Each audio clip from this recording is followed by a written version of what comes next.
Na ga yawwa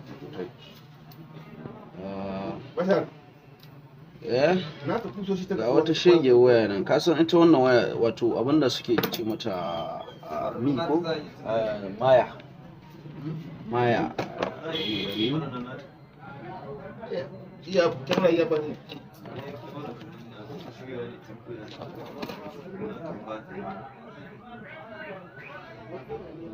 lafiya zuwa su an zuba su wallahi na san yare ga sunan ina gani ko ba na tana ba amma su ba wannan gana ba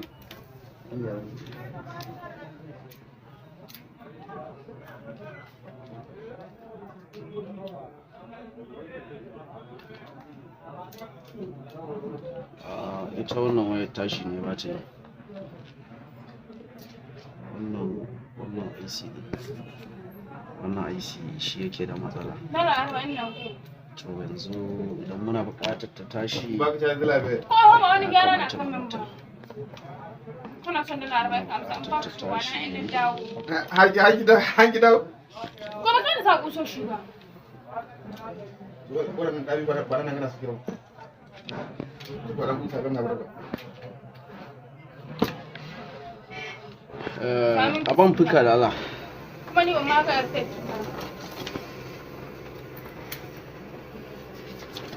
Mr. Dogo ba na fika da Allah. kika sanan mun Mu je kawai aka ba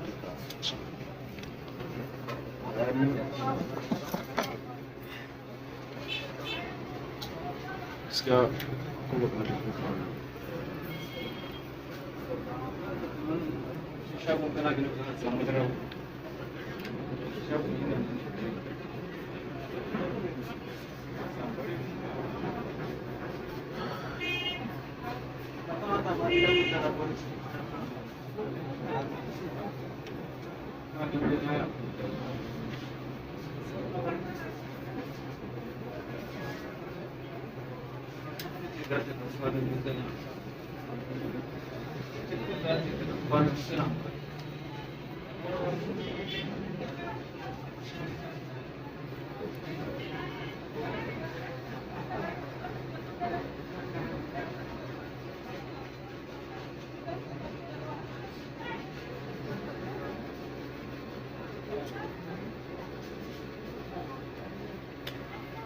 wai ina aka sa fika ɗin hala dogo?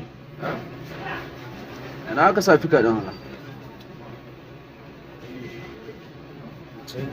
Wannan ka san irin wannan ne.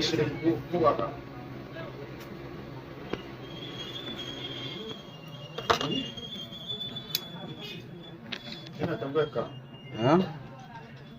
da fara haka ina kowa ba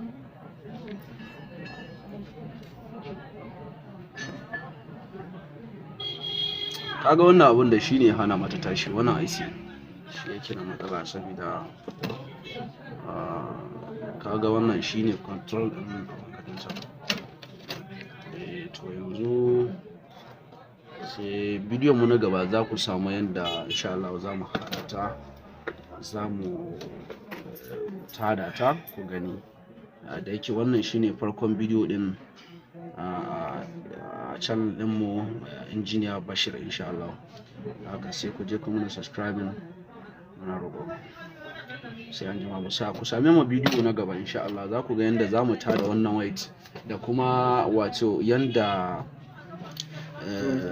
kowace waya insha Allah za mu yi ƙoƙarin mu kawo muku bidiyo ɗin su yanda za ku yi ku haɗa waya in ta ƙi tashi, ko kuma in ta kawo wata matsala haka za ku gyara ta cikin sauƙi, da kuma waya in ta shiga email ko kuma waya in tana son flashing da yanda za ku yi cikin sauƙi dai ku ɗan haɗa matsalolin tunda kun san cewa yanzu da